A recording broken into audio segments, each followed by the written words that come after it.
Hi, my dear students. Hello. Welcome to Mathstan. Today, we will be continuing with the next part of the continuation series. So, please take out your notebooks and pen and let's get started with the practice questions.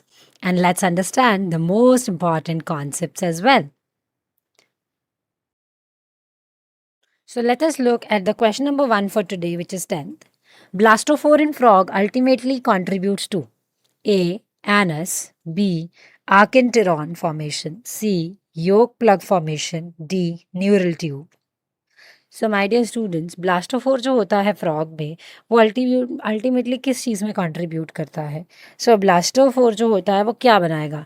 देखो सबसे पहले नीचे से शुरू करते हैं। Neural tube जो होती है वो बाद में बनती है और वो ब्लास्टोफोर से नहीं बनती है, वो एक्टोडर्म से बनती है ड्यूरिंग द न्यूरुलेशन। सो ये न्यूरुलेशन के टाइम पर बनती है, ब्लास्टोलेशन के टाइम पर, ब्लास्टोफोर वाले टाइम पर नहीं होगी। ठीक है। देन जो आपका यहाँ पर योक प्लग फॉर्मेशन है, ठीक है, योक प्लग फॉर्मुलेशन, ये भी टेम्परेरी स्ट्रक्चर है जो ब्लास्टोफोर में ड्यूरिंग गैस्ट्रोलेशन दिखता है, but not the final fate of blastomere. It is also not the final fate of blastomere. Then comes your archenteron formation. ठीक है, ब्लास्टोफोर ओपनिंग होती है, आर्किटेरॉन में खुलता है। It does not ultimately become the archenteron. So बचा क्या, anus. So in amphibians like your frogs हो गए, ठीक है, ब्लास्टोफियर ओपनिंग होती है जो गैस्ट्रोलेशन के टाइम पर बनती है। जैसे जैसे प्रोसेस प्रोसीड करता है, ब्लास्टोफोर जो होता है वो क्या करता है, that give rise to anus. ठीक है, और फ्रॉग्स जो होते हैं वो क्या होते हैं, they are deuterostomes. That meaning the blastopore जो है डेवलप करता है इनटू एनस, वाइल जो माउथ होता है वो सेकेंडरीली फॉर्म होता है। ओके, चलो नेक्स्ट क्वेश्चन देखते हैं। The assertion states invagination begins at the grey crescent, और रीजन है कि बॉटल सेल्स जो होते हैं उनमें शेप चेंज होती है initiating the gastrulation. Very good. So what appears to be right, invagination grey crescent पे होती है, यस और no. Yes, invagination grey crescent zone पे होती है, रीजन में होती है जहां पर डॉर्सल लिप जो होता है ऑफ द ब्लास्टोपोर वो फॉर्म होता है।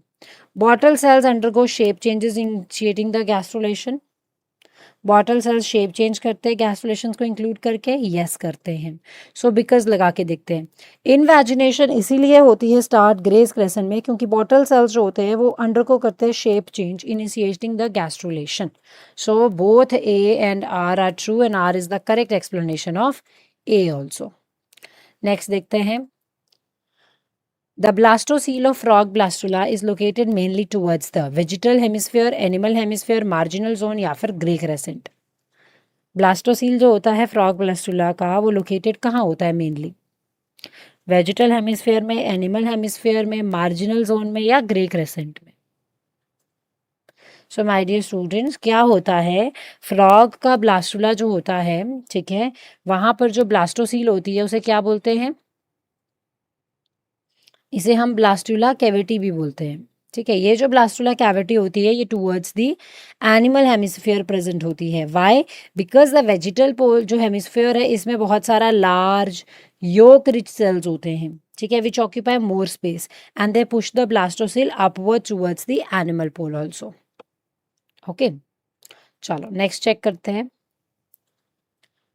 Primitive streak represents, primitive streak क्या रिप्रेजेंट करती है, blastopore equivalent, neural crest, notochord या सोमाइट्स।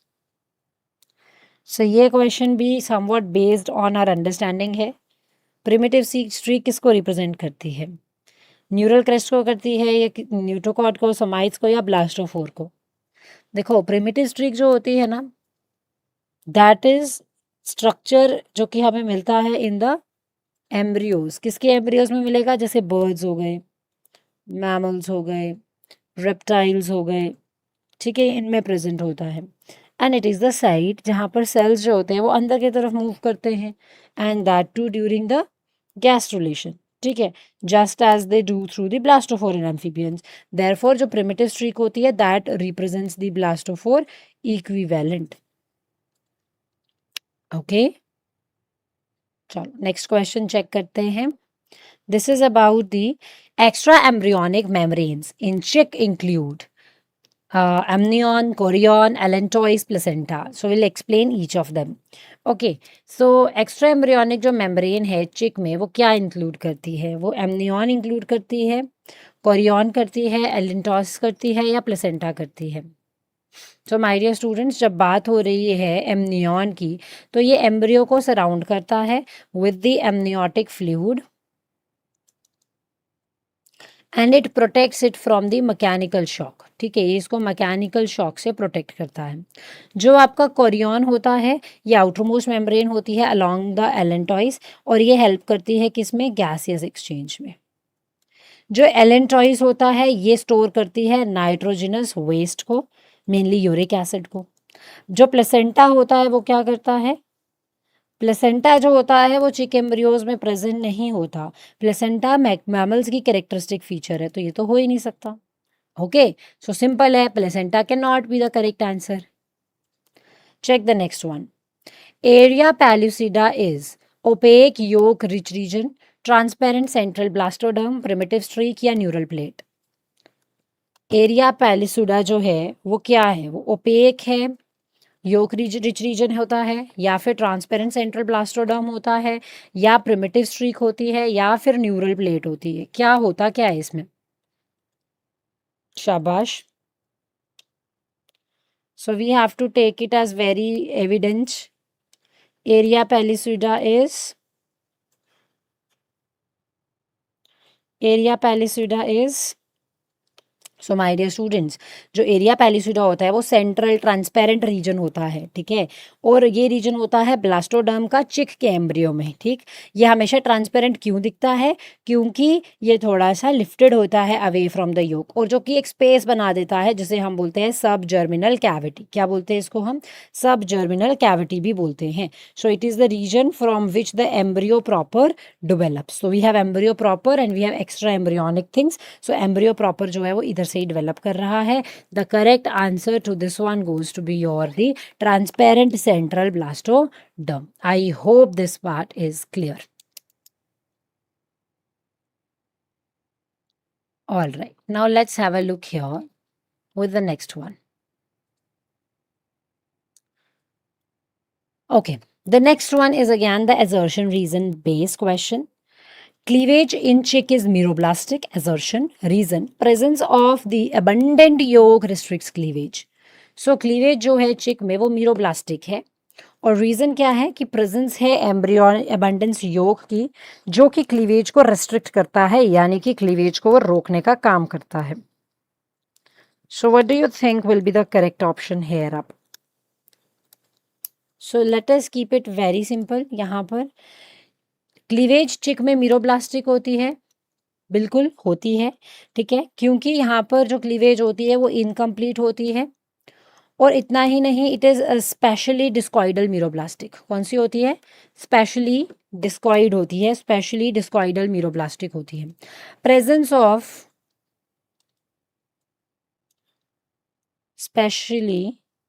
स्पेसिफिकली डिस्कॉइडल मीरोब्लास्टिक होती है। Presence of abundant yolk restrict the cleavage, तो बिल्कुल सही है। So here your both the statements are correct. Yes, अब देखो क्या एक्सप्लेन कर पा रहा है। क्लीवेज इन चिक इज मीरोब्लास्टिक क्योंकि प्रेजेंस होती है एबंडेंट योक की, रिस्ट्रिक्ट करता है क्लीवेज को। So both the statement A and R are true and R is correctly explaining the statement A. चलिए नेक्स्ट देखते हैं। Compaction occurs at 2 cell stage, 8 cell stage, blastocyst stage या gastrula?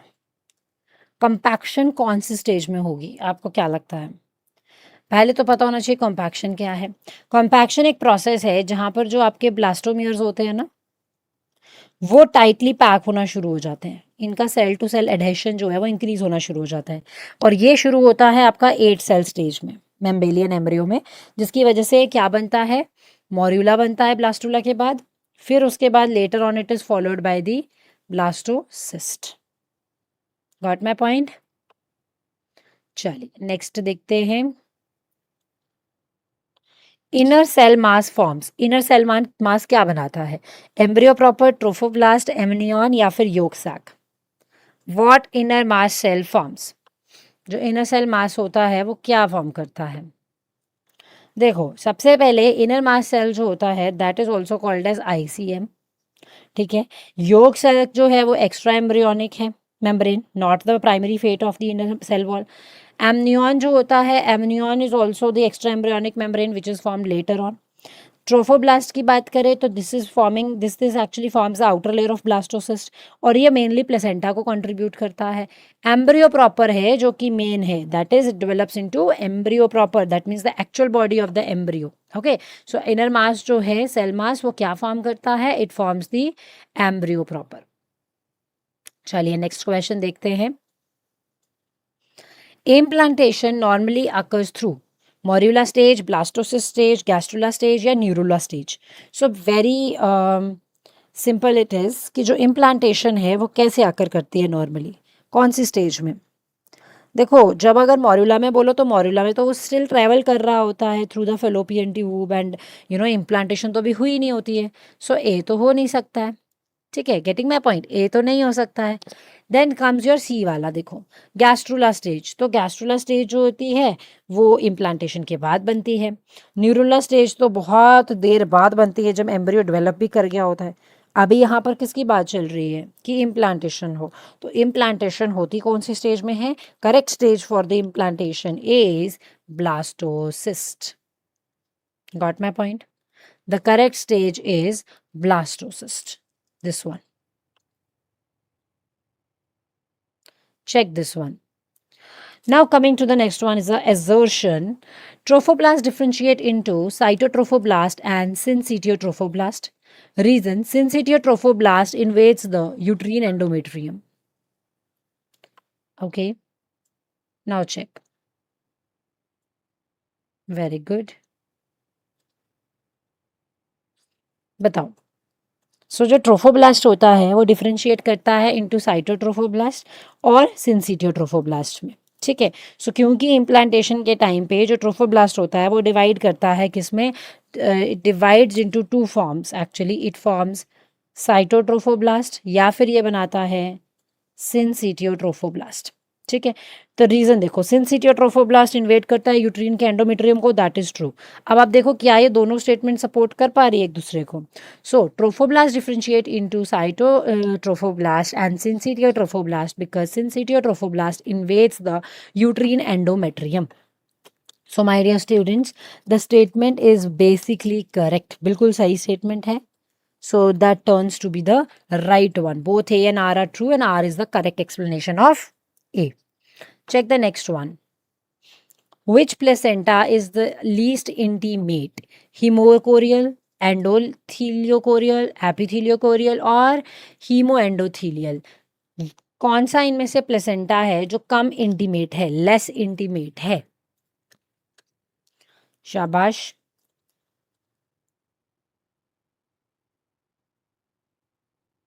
Very good. So my dear students, यहाँ देखो, जो आपका यहाँ पर हीमोकोरियल है ये तो ह्यूमंस में होता है, ठीक है, और अदर प्राइमेट्स में है। हीमो एंडोथीलियल जो होता है वो सबसे ज़्यादा क्या है? मोस्ट इंटीमेट है। ठीक है, लेकिन आपको पूछा है सबसे ज़्यादा कम इंटीमेट कौन सा है, वो है एपिथीलियोकोरियल। क्यों ये कम है सबसे ज़्यादा इंटीमेट? क्योंकि यहाँ पर जो मेटर्नल एपिथीलियम है वो इंटैक्ट रहता है, और ये आपको किस में दिखता है? You will be able to see this in the horses and pigs, ये आपको हॉर्सेज और पिग्स में ज़्यादा मिलता है। Function of placenta include gas exchange, hormone secretion, passive immunity, spermatogenesis. आंखें बंद करके आप स्पर्मेटोजेनेसिस को उड़ा सकते हो, बिकॉज ये तो होगा ही नहीं, बात ही नहीं बनती है कि ये यूज़ हो, ये बीच में इंक्लूड हो, ये तो है ही नहीं है, काट दो इसे। देन गैस एक्सचेंज करता है, हाँ करता है। हार्मोनल सिक्रीशन करता है, बिल्कुल करता है, बहुत सारे हार्मोन्स को रिलीज करता है, जैसे जैसे आपका आता है HCG, जैसे आपका आता है प्रोजेस्टेरॉन, एस्ट्रोजन, HPL, तो ये प्रोड्यूस करता है। ठीक है, फॉर एग्जाम्पल HCG, ठीक है, for example you have progesterone, आपका HPL है। Then comes your passive immunity, तो हाँ मैटरनल IgG एंटीबॉडीज़ जो होती हैं वो फीटस में जाती हैं, तो ये पैसिव इम्यूनिटी का पार्ट है। सो इनमें से स्पर्मेटोजेनेसिस गलत है, बाकी सारे करेक्ट हैं। नेक्स्ट देखो, human placenta is diffuse epitheliochorial, cotyledonary, syndesmochorial, discoidal haemochorial, zonary, endotheliochorial. शाबाश। Which of the following do you feel is correct? Single correct होगा यहाँ पर, only one is correct here.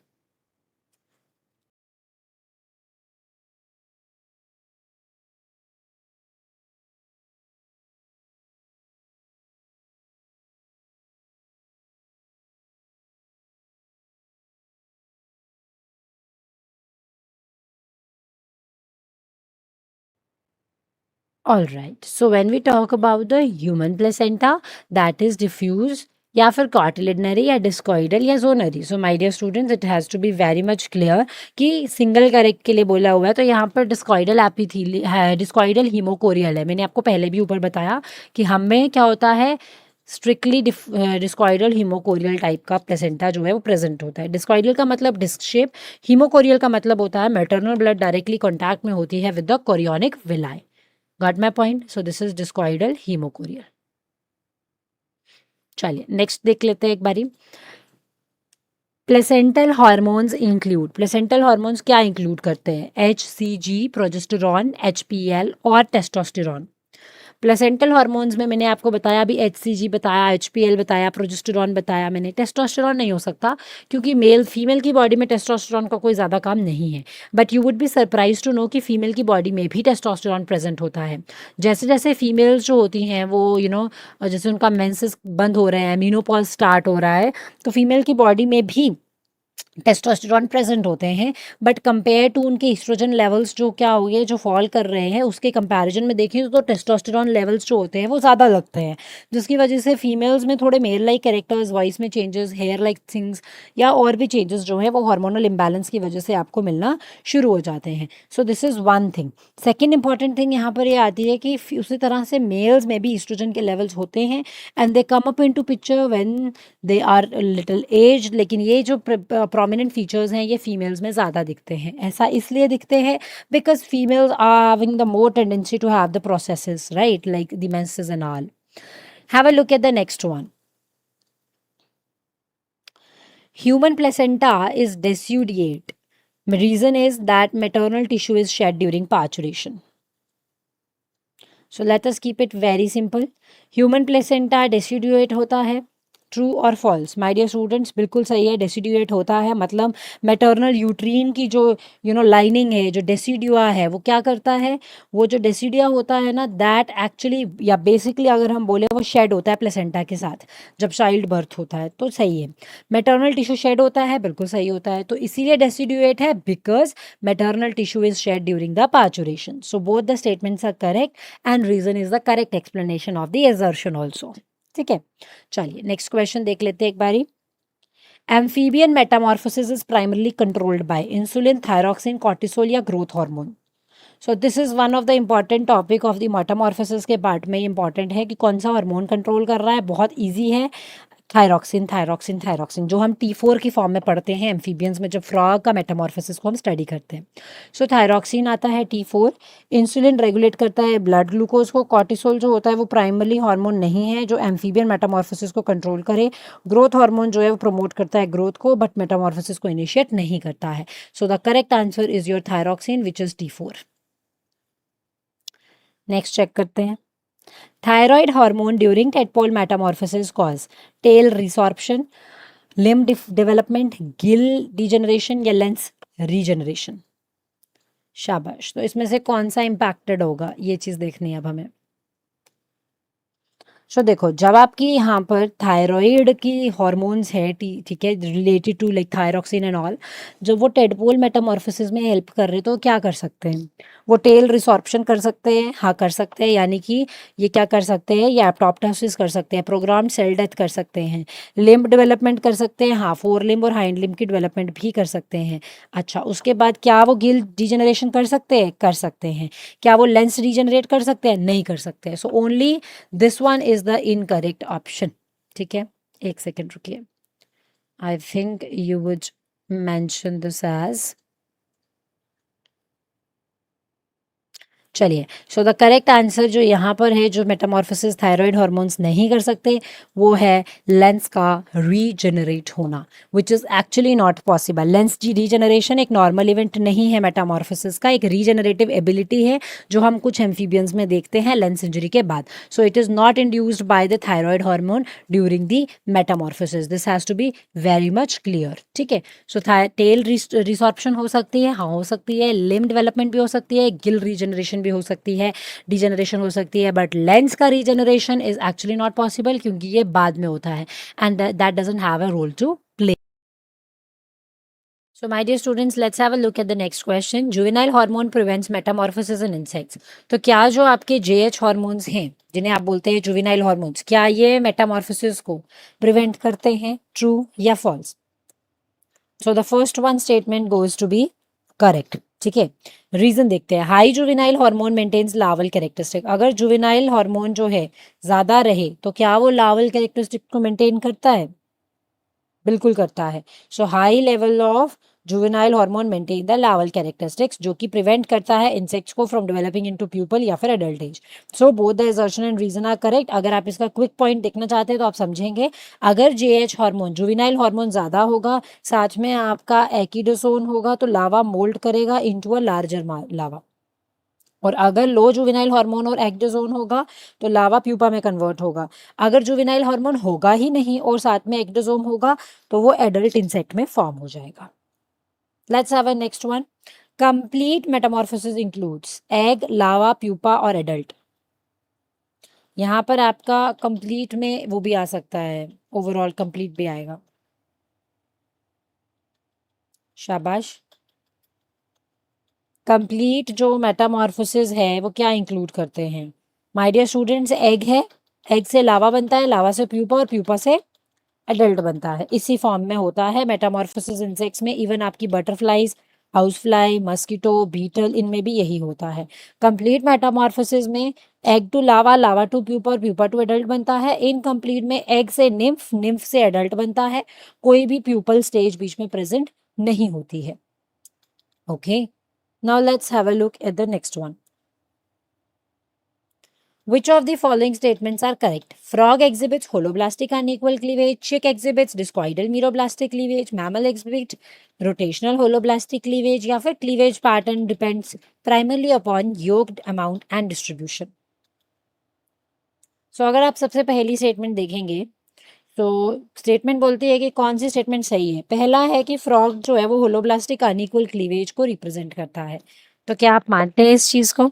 तो माय डियर स्टूडेंट्स, ये statement बिल्कुल सही है क्योंकि फ्रॉग्स जो हैं उनमें क्या होता है, मॉडरेट अमाउंट का योग होता है, वो मिजोलिसिथल होते हैं। सो क्लीवेज कंप्लीट होती है, होलोब्लास्टिक होती है और अनइक्वल भी होती है। नेक्स्ट देखिए, चिक जो है वो एग्जिबिट करता है डिस्कॉइडल मीरोब्लास्टिक क्लीवेज। तो ये स्टेटमेंट भी आपकी सही है कि बर्ड्स जो होते हैं उनके पास क्या है, हेविली योक्ड जो है टेलियोलेसिथल एग्स होते हैं। सो क्लीवेज इनकम्प्लीट है, मीरोब्लास्टिक है और ये ब्लास्टोडिस्क से रिस्ट्रिक्टेड, ये क्या होती है, एसोसिएटेड होती है, रिस्ट्रिक्टेड होती है। Mammals exhibit rotational holoblastic cleavage. So mammals के पास माइक्रोलेसिथल एग्स होते हैं और इनका क्लीवेज जो होता है वो होलोब्लास्टिक होता है और कैरेक्टरिस्टिक इनका एक रोटेशनल जो है होलोब्लास्टिक क्लीवेज होता है और रोटेशनल पैटर्न भी एग्जिस्ट करता है। So this statement is also correct. Cleavage pattern depends primarily upon yolk amount and distribution. Cleavage का पैटर्न क्या योक की अमाउंट और उसकी डिस्ट्रीब्यूशन पे डिपेंड करता है। तो my dear students, this is a fundamental principle that determines the type of the cleavage. So the correct statement क्या आ जाता है यहाँ पर, ए बी सी डी। ठीक है, third one goes to be the correct statement. Next, which of the following statements regarding fiber yielding plants are correct? A. Bast fibers are obtained from phloem tissue. B. Cotton fiber develops from the epidermal cells of the seed coat. C. Jute is obtained from the xylem tissue. D. Coir is obtained from mesocarp of coconut. तो इनमें से कौन सा आपको लगता है कि सही है? Very good. Which of the following statements regarding the fiber yielding plants are correct? Fibre yielding plants अगर देखें तो कौन सा करेक्ट है? तो देखो मैंने सबसे पहले आपको हमेशा से बताया है कि जो बास्ट फाइबर्स होते हैं ना वो आपको फ्लोएम टिश्यू से ही मिलते हैं। जैसे आपका जूट हो गया, फ्लैक्स हो गया, हेम्प हो गया, ये सब आपको फ्लोएम बास्ट से मिलते हैं। दूसरा देखो जो कॉटन के फाइबर हैं वो डेवलप करते हैं from epidermal cells of the seed coat. तो बिल्कुल सही है, करेक्ट है। They are elongated epidermal hairs, इन्हें हम क्या बोलते हैं? इनको हम क्या बोल सकते हैं? इनको हम, माय डियर स्टूडेंट्स, इनको हम इनको हम ट्राइकोम्स भी बोल सकते हैं। ठीक है। So the cotton fibres develop from the epidermal cell of the seed coat, that is absolutely correct. Jute जो है वो ऑब्टेन होता है जाइलम से? नहीं, ऐसा तो हो ही नहीं सकता। मैंने अभी आपको बोला कि ये फ्लोएम टिश्यू से बना है, तो जाइलम से कहाँ से बन गया? कॉयर जो है वो ऑब्टेन होता है मेसोकार्प ऑफ कोकोनट से, तो बिल्कुल स्टेटमेंट करेक्ट है। कॉयर जो है वो एक एक्सट्रैक्ट किया जाता है from the fibrous mesocarp of the coconut fruit. So the statement A, B and D are correct. ये तीसरी वाली क्योंकि तीसरी वाली स्टेटमेंट सही नहीं है। ठीक है, जाइलम से तो बनता ही नहीं है। So this is the correct statement. Okay, let's have a look here at the next part. Next आ जाता है यहाँ पर ये वाला, jute fibers become stronger when wet. Assertion. Reason. Jute fibers contain high proportion of lignin and cellulose, making them suitable for making the ropes and sacks. So my dear students, अगर आप assertion देखें तो assertion कहती है कि jute के जो fibres है वो स्ट्रांग हो जाते हैं जब वो गीले होते हैं। तो बिल्कुल सही है, दैट इज ट्रू। जूट को गीला भी किया जाता है इसी कारण से। Jute fibres contain high proportional of lignin और सेलुलोज होता है जो उनको हेल्प करता है रोप्स या फिर सैक्स बनाने के लिए, वो भी मजबूत। सो this statement is also correct. अब आप देखो यहाँ पर, अगर आप यहाँ बिकॉज लगाकर चेक करें, jute fibres become stronger when wet because jute fibres contain high proportion of lignin and cellulose making them suitable for making ropes and sacks. So दोनों स्टेटमेंट करेक्ट है और आर करेक्ट एक्सप्लेनेशन भी है A की। So A is the correct option. Check the next one. Which of the following are correctly matched? Cotton seed fibre, jute bast fibre, flax leaf fibre, sisal leaf fibre. So it is very obvious कि कुछ तो गड़बड़ है, right. Cotton जो है वो seed fibre है, हाँ बिल्कुल है। जूट बास्ट फाइबर है, ये भी बिल्कुल सही है। ठीक है, क्योंकि बास्ट फाइबर फ्लोएम से मिला है। फ्लैक्स लीफ फाइबर है? नहीं। फ्लैक्स क्या है? Flax is also bast fibre. ठीक है, तो ये लीफ फाइबर नहीं है, this is incorrect. Sisal leaf fibre है, हाँ ये भी लीफ से आता है। कौन से लीफ से आता है? Any idea? You should know, it is from the agave. Agave plant है ना, उसके लीफ से आपको ये मिलता है। सो अगर आपका सी वाला गलत है, सो सी वाले को एलिमिनेट करेंगे। ऑल ऑफ दीज आ नहीं सकता, तो करेक्ट आंसर आ जाएगा A, B and D. I hope this much is clear my dear students. Let's have a look here at the next question. Consider the following statements. Aromatic plants contain volatile oils. Essential oils are mainly used in perfumes and cosmetics. Every medicinal plant is aromatic. Aromatic oils are usually extracted by stem distillation. So let's have a look. सबसे पहला, aromatic plants जो हैं उनके पास volatile oils होते हैं। मानते हो इस बात को? Do we believe in this? Aromatic plants के पास वोलेटाइल ऑयल्स होते हैं, बिल्कुल होते हैं, जिसकी वजह से उन्हें फ्रेग्रेंस मिलती है, right, that is the reason. Second, essential oils जो होते हैं वो मेनली क्या है? मेनली परफ्यूम्स में यूज होते हैं। Very good, they are used in perfumes, that is also very correct. हाँ, they are widely used in perfumes, cosmetic, soaps, aromatherapy and flavouring के लिए भी ये यूज होती है, that is correct. Let's have a look here with the next one, that is every medicinal plant is aromatic. नहीं, ऐसा नहीं है, बहुत सारे medicinal plants हैं हमारे पास जो aromatic नहीं होते। So C, third one will not be right. Aromatic oils are usually extracted by stem distillation. My dear students, बिल्कुल सही है। स्टेम डिस्टिलेशन सबसे ज़्यादा कॉमन मेथड होता है, जहाँ पर आप क्या करते हो? कोल्ड प्रेसिंग करते हो कुछ प्लांट्स को, जैसे आपके सिट्रस वगैरह होते हैं तो आप करते हो उनकी कोल्ड प्रेसिंग वगैरह, which is actually the steam distillation. So here if you see, third one is incorrect, third incorrect है, ऑल ऑफ द करेक्ट हो नहीं सकते। So 1, 2 and 4 are the correct options. Check this one. Medicinal plants Medicinal plants are valuable source of bioactive compounds, assertion. Reason is secondary metabolites produced by plants often possess therapeutic properties. So what do you think can be the correct one? Very good. Very right. So अगर आप यहाँ पर ध्यान दें, अगर हम यहाँ पर ध्यान दें तो आप ये चीज देख सकते हैं that medicinal plants valuable source of bioactive compounds होते हैं। ये स्टेटमेंट बिल्कुल सही है, ट्रू है। सेकेंडरी मेटाबोलाइट्स जो प्रोड्यूस होते हैं बाय दी प्लांट्स वो थेरेपेटिक प्रॉपर्टीज एग्जिबिट करते हैं, that is also true.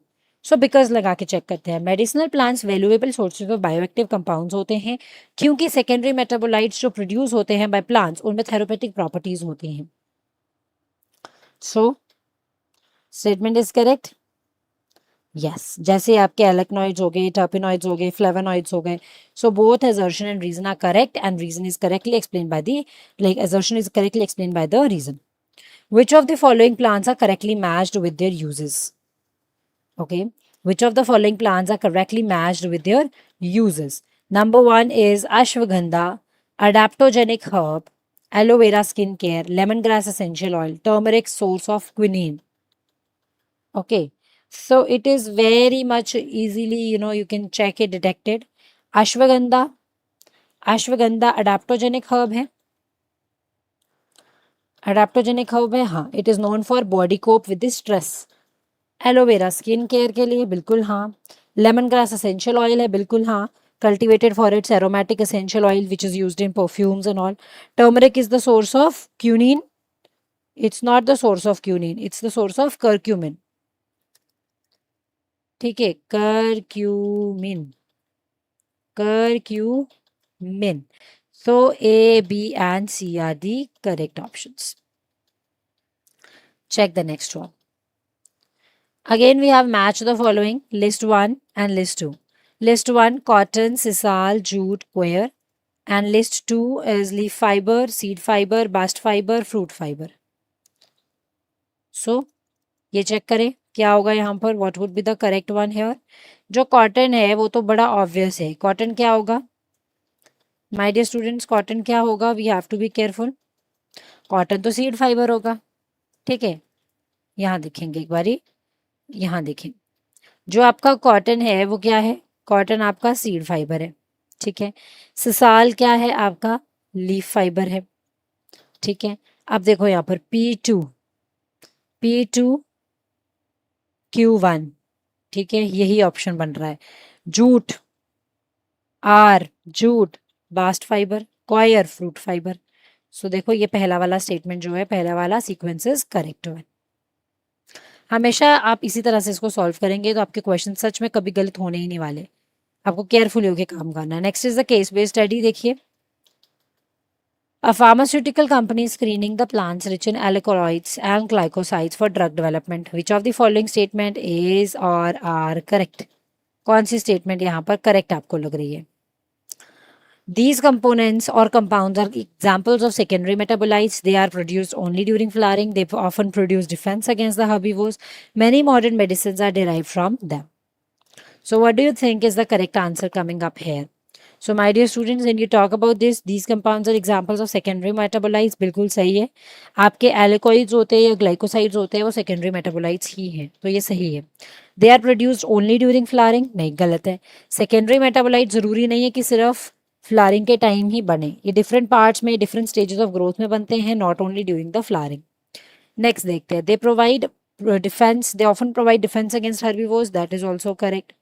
Many modern medicine are derived from them, that is also correct. जैसे मॉर्फिन, क्विनीन, ठीक है, डाइगॉक्सिन, बहुत सारे ड्रग्स बनते हैं। सो बी पार्ट गलत है, बी यहाँ पर भी है, यहाँ पर भी है, दोनों गलत। ऑल ऑफ दीज हो नहीं सकता, ये भी गलत।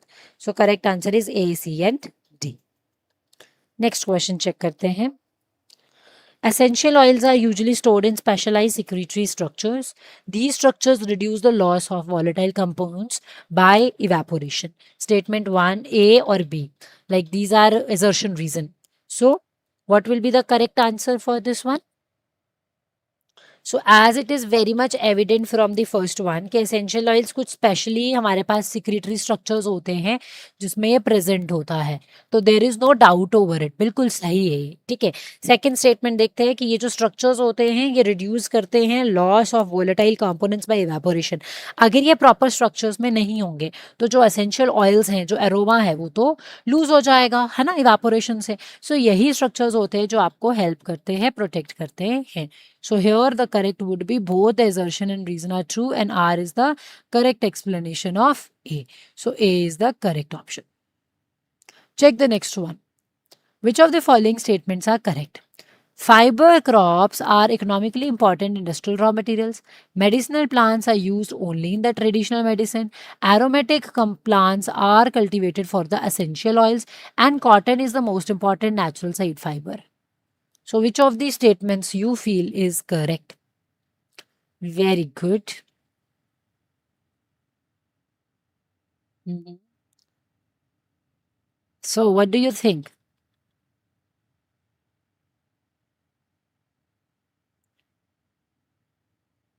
So when it comes to the fiber crops, these are economically important industrial raw materials with no doubt. Yes, it is. So this is the correct answer. Right. This is the correct part, तो सही है statement, क्योंकि इनको हम textile, paper, रोप और other industries में भी हम इसको यूज करते हैं। तो पहली स्टेटमेंट विद नो डाउट जो है वो करेक्ट है। दूसरी देखो, मेडिसिनल प्लांट्स जो है वो यूज होते हैं ट्रेडिशनल मेडिसिन में। सो ये इनकरेक्ट है माय डियर स्टूडेंट्स, क्योंकि they are used both in traditional as well as in the modern medicine, traditional medicine में भी और मॉडर्न भी। ओनली नहीं आना चाहिए था, अदरवाइज स्टेटमेंट सही हो जाती। एरोमेटिक प्लांट्स कल्टीवेट होते हैं एसेंशियल ऑयल्स के लिए, बिल्कुल सही है। आपका रोजमेरी हो गया वगैरह, फूड फ्लेवरिंग के लिए भी इसको हम यूज करते हैं। Then comes your cotton is the most important natural seed fibre. Seed fibre में कॉटन सबसे ज्यादा जरूरी है। स्टेटमेंट बी गलत है।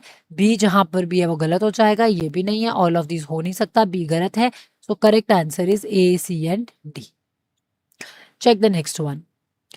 Which of the following are important timber yielding trees? Teak, sal, deodar, bamboo. So here also we need to have a quick picture of it. That is teak, sal, deodar या bamboo. teak correct है, साल correct है, बिल्कुल ये भी timber yielding है, देवदार भी टिम्बर यील्डिंग है।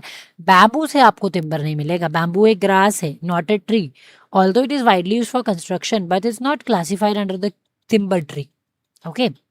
Now is the assertion reason. Assertion is bamboo is considered as a non-timber forest produce, NFTFP. Bamboo regenerates rapidly and is harvested without felling hardwood trees. So this was a source of concern and so much of things were associated with it. So we'll have a look here. Bamboo जो है वो एक non timber forest produce है, बिल्कुल सही है। क्यों? क्योंकि ऑल्दो बैम्बू जो है वो टिम्बर जैसा है, like it's use like timber, but botanically तो वो एक ग्रास फैमिली से बिलोंग कर रहा है और जनरली उसको हम non timber forest produce NTFP में इसको इंक्लूड करते हैं। ऑल्सो जो बैम्बू है वो रीजनरेट करता है बहुत ज़्यादा रैपिडली। बैम्बू क्विकली रिन्यू कर लेता है, बैक वापस बन जाता है अपने राइजोम से, making it a renewable resource that can be harvested without even cutting down the hardwood trees. So why? Because bamboo is considered as a non-timber forest product, because bamboo regenerates rapidly and it is harvested without felling the hardwood trees. So both the A and R are true, and R is the correct explanation of A. Which of the following are non-timber forest products? Bamboo, gum, resin, or teak wood? Which according to you is the non-timber forest products? So bamboo की अगर हम बात करें तो non timber forest product है, बिल्कुल। गम की अगर बात करें, बिल्कुल। Resin, yes. If I talk about the teak wood, this is not a this is a non-timber forest produce, right? So please understand, teak is a timber forest produce. Non-timber कौन से होंगे? Non-timber आपके आते हैं ये वाले, ठीक है। Bamboo, gum, resin, so A, B and C are correct. Okay, चलो चेक करते हैं next one. Match the following. Gum, arabic, list to first of all I'll tell you about this one. You have match the following. List 1, gum, arabic, resin, tannin, lac. Okay, then comes your list 2, acacia, pine, wattle, insect secretion. So it is again easy. आप कैसे कर सकते हो sorry, आप कैसे कर सकते हो, इजीली कर सकते हैं। आप इसको कनेक्ट करने की कोशिश करो। देखो, जो आपका रेजिन है, रेजिन आपको पाइन के पेड़ों से दिखेगा, तो ये तो आप क्लिक कर सकते हो। क्यू का 2 देखो कहाँ पर है, इसमें और इसमें, तो बी वाले तो कट जाएंगे। ठीक है, अब आप और देखो, एस का 4 लिखा हुआ है इन दोनों में, तो ये तो 4 हो गया। ठीक है, अब आपको कहाँ कंफ्यूजन है, टैनिन और गम अरेबिक में। सो अरेबिक जो है वो अकेशिया से कनेक्ट करता है, तो पी हो गया 1, क्यू हो गया 2, टैनिन हो जाता है आपका वैटल। तो आपका ये करेक्ट आंसर आता है option number A. Now the next one is which statements are correct. Tannins are used in leather tanning. Resins are secreted mainly by coniferous trees. Natural dyes are obtained only from flowers. Gums are complex polysaccharides. So, what are those which you find to be similar? So tannins जो होते हैं उसको हम leather tanning के लिए use करते हैं, बिल्कुल सही करते हैं। रेजिन सिक्रीट मेनली कॉनिफरस करते हैं, हाँ कॉनिफरस जैसे पाइन वगैरह हो गए, रेजिन सिक्रीट करते हैं, गम सिक्रीट करते हैं। नेचुरल डाइज हमें सिर्फ फ्लावर्स से मिलते हैं, नहीं, नेचुरल डाइज हमें bark, leaves, root, fruit, seeds, wood, flowers अलग अलग जगहों से मिलते हैं। ठीक है, जैसे इंडिगो लीव से, टर्मरिक राइजोम से। देन गम्स कॉम्प्लेक्स पॉलीसेक्राइड्स होते हैं। प्लांट गम पॉलीसेक्राइड्स होते हैं कॉम्प्लेक्स, बिल्कुल हाँ कॉम्प्लेक्स होते हैं। सो थर्ड वाला तो नहीं आएगा, जहां जहां थर्ड वाला उसको काट देंगे। ठीक है, तो ये आपका 1, 2 और 4 जो है वो करेक्ट आंसर हो जाएगा। Next is about your assertion and reason. Assertion is resins protect the injured plants. Reason they seal the wounds and reduce the pathogen entry. So my dear students, when you see about this, resins जो होते हैं वो injured plants को सच में क्या करते हैं, protect करते हैं। और रीजन क्या है, सील करते हैं वुंड्स को, हाँ। बिकॉज जो रेजिन्स होते हैं वो एक प्रोटेक्टिव सील बनाते हैं वुंड के ऊपर और हेल्प करते हैं preventing the water loss and reducing the entry of the pathogens as well as the insects. So what will be the correct answer? Both assertion and reason are true and reason correctly explain the A. Okay, let's have a look at the next one. Now coming to this one is which are correctly matched. Catechu, tannin, gum arabic, adhesive, pine resin, indigo natural dye. तो it is very easy. Pine resin है, हाँ है। गम Arabic adhesive है, हाँ है। Indigo natural die है, हाँ है। अब आपको देखना है ए वाला है, यस यस। देखो मैं आपको कैसे बता रही हूँ, जो आपका ये पहला वाला है catechu, this is associated with tannin, yes it is rich in tannins, tannins में रिच होता है ये, और लेदर टैनिंग और डाइंग में हम इसको यूज भी करते हैं। ठीक है, अब देखो गम अरेबिक जो है वो एडहेसिव की तरह, हाँ। पाइन रेजिन, तो ये रेजिन दूसरा है, रेजिन नहीं है, ये रेजिन है। ठीक है, सो इनकरेक्ट एज रिटन। ठीक है, पाइन रेजिन नहीं है। ओके, नेक्स्ट देखो, इंडिगो नेचुरल डाई है, हाँ है नेचुरल डाई। ठीक है, सो पाइन रेजिन भी है, वो भी है, सो ऑल 4 आर करेक्ट। ठीक है, एज आई वाज मेंशनिंग, सारे के सारे क्या है, करेक्ट है। A B C D is the correct one. अब देखिए, एक forest department is promoting the sustainable harvesting of NTFCPs. Which practices support the objective? Harvesting bamboo after maturity, excessive resin tapping, controlled gum collection, preventing overexploitation. सो एक forest department है जो promote कर रहा है sustainable harvesting of NTFPs. तो कौन सी practices जो हैं वो इस ऑब्जेक्टिव को सपोर्ट करके देंगी? हार्वेस्टिंग बैम्बू आफ्टर मेच्योरिटी, बिल्कुल सही है। एक्सेसिव रेजिन टैपिंग, बिल्कुल सही नहीं है, it's not right. Controlled gum collection, correct. Preventing over exploitation, correct. ठीक है, सो 1, 3 एंड 4, 2 नहीं आएगा, बी वाले काट दो। सो ये आ जाएगा आपका 1 ACD। Which plants are commonly used as beverages? Tea, coffee, cocoa और नीम. So it is very understood. T तो सबसे पहले, कॉफी भी सबसे पहले, कोकोआ भी सबसे पहले। नीम को कौन यूज करता है बेवरेज की तरह? कोई भी नहीं यूज करता। तो ABC is the correct option.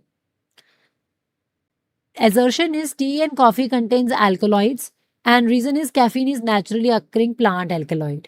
So this statement has to be understood very nicely. Tea और कॉफी जो है उसमें अल्कलॉइड्स होते हैं, बिल्कुल होते हैं, ट्रू है statement. Caffeine naturally occurring plant alkaloid होती है, माय डियर स्टूडेंट्स, ये भी सही है। अब देखो क्या ये एक्सप्लेन कर पा रही है? Tea and coffee contain alkaloids because caffeine is a naturally occurring plant alkaloid. So both A and R are true and R correctly explains A. Which compounds are naturally present in tea? कौन सा compound है जो naturally T में present होता है?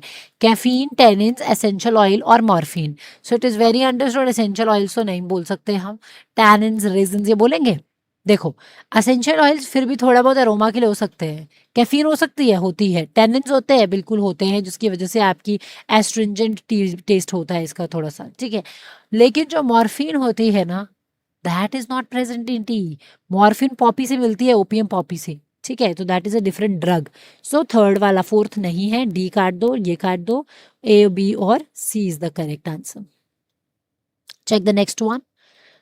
Assertion: ornamental plants improve urban environments. Reason: they enhance aesthetics and may reduce air pollution. So जो आपके ornamental plants होते हैं वो improve करते हैं urban environment को. सही है, बिल्कुल सही है. Because they enhance the aesthetic and may reduce the air pollution. So when you use because here, the statement gets right. So यहाँ पर आ जाता है आपका ये वाला option correct. Next देखते हैं.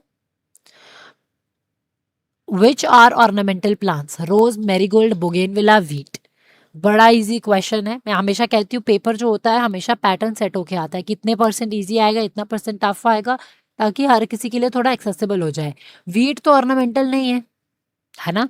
रोज है, मैरीगोल्ड है, बोगेनविला है. तो फर्स्ट 3 आपके क्या है, ऑर्नामेंटल फ्लावर्स प्लांट्स हैं. Choose the correct statement. Bamboo belongs to grass family. Bamboo is among the fastest growing plants. Bamboo reproduces only by seeds. And bamboo is widely used in construction. So कौन सी statement correct है आपको लगती है? Bamboo grass family से belong करता है, कोई doubt नहीं है. फर्स्ट स्टेटमेंट सही है, तो आप ये काट सकते हो, ठीक है. देन नेक्स्ट, बैम्बू जो है फास्टेस्ट ग्रोइंग प्लांट्स होता है. हाँ, ये भी सही है, टू भी है, सही है स्टेटमेंट, तो ये भी काट लो. बैम्बू रिप्रोड्यूस सीड से करता है, नहीं, ये राइजोम से भी रिप्रोड्यूस करता है, तो तीसरा वाला है, ये भी काट दो. बैम्बू इज कंस्ट्रक्शन के लिए यूज करते हैं. 1 2 4 is the correct option. Check the next one. Natural dyes are obtained from indigo, turmeric, henna, plastic pigments. किससे बनते हैं नेचुरल डाइज? नेचुरल डाइज जो होते हैं, जैसे आपके इंडिगो हो गया, बनता है इससे, बनता है. हर्मरिक, टर्मरिक से बनता है, बनता है. देन हीना से बनता है, हाँ बनता है. प्लास्टिक पिगमेंट से बनता है डाइज, नहीं बनता. सो ऑल वाला नहीं होगा, डी वाले काट दो. Correct answer is A, B and C. Tannins protect plants against herbivores. Tannins reduce digestibility of plant tissues. So tannins जो हैं वो प्रोटेक्ट करते हैं प्लांट को हर्बीवोर्स के अगेंस्ट, तो सही है. tannins डाइजेस्टिबिलिटी प्लांट टिश्यू की भी इंप्रूव करते हैं, बिल्कुल सही है. So that is because it correctly explains A also. ठीक है, you have to be careful with the questions. What are the uses of bamboo? Paper industry, furniture, construction, petroleum refining. सो इनमें से कौन सा है जो आपके प्रॉपर यूजेस है बैम्बू के? पेपर इंडस्ट्री है, फर्नीचर है, कंस्ट्रक्शन है, या पेट्रोलियम रिफाइनिंग है? पेपर इंडस्ट्री के लिए हम एज अ पल्प बैम्बू को यूज करते हैं. फर्नीचर के लिए यूज करते हैं हम, हाँ फर्नीचर के लिए भी यूज करते हैं, कंस्ट्रक्शन के लिए भी यूज करते हैं, लेकिन पेट्रोलियम रिफाइनिंग के लिए यूज नहीं करते हैं. So D is not the right option, therefore the correct answer is A, B and C. Check the next question. A resin producing pine tree has been overtapped. Which consequence is most likely? Reduced tree health, increased susceptibility to pathogens, reduced resin production, or all of these? Very good. So क्या कौन सा impact यहाँ पर सबसे ज़्यादा होगा जब resin जो की बात कर रही हूँ मैं, रेजिन प्रोड्यूसिंग पाइन ट्री की, वो ओवर टैप हो चुका है. तो माय डियर स्टूडेंट्स, ट्री की हेल्थ भी कम हो जाएगी, सस्पेक्टिबिलिटी टू पैथोजेंस जो है वो भी इंक्रीज हो जाएगी, रेजिन प्रोडक्शन जो है वो भी रिड्यूस हो जाएगी. सो करेक्ट स्टेटमेंट आती है all of these, D. So correct answer क्या आ जाएगा यहाँ पर? Yes, all of these is the correct answer. ठीक है, चलिए नेक्स्ट क्वेश्चन देख लेते हैं एक बारी. Assertion is sustainable management of forest resources maintain the biodiversity, and reason is controlled harvesting allows regeneration of the forest resources. So sustainable management अगर forest resources की हो रही है वो biodiversity को maintain करेगी, बिल्कुल करेगी, और अगर controlled harvesting होगी तो वो regeneration भी कर पाएगी forest resources की. So this is also correct. Now, sustainable management of the forest resources maintain biodiversity because controlled harvesting allows the regeneration of forest resources. Shabash, what would you get the answer to be? So the correct answer is both assertion and reason are true, and reason is the correct explanation of A. Okay, check the next one. Which of the following are economically important forest products? Timber, resin, gum, tannin. Very good.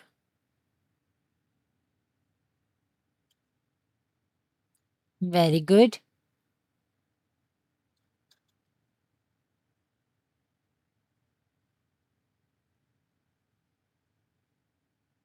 So the correct answer is yes. Timber भी है, आपका resin भी है, gum भी है और tannin भी है. So all of these are economically important forest producers. Therefore, the correct answer is A, B, C, D. Okay, so this is the correct answer. So my dear students, we will be keeping this much for now and we'll be continuing the next part in next class. Till then, take care. Have a good day. Bye bye.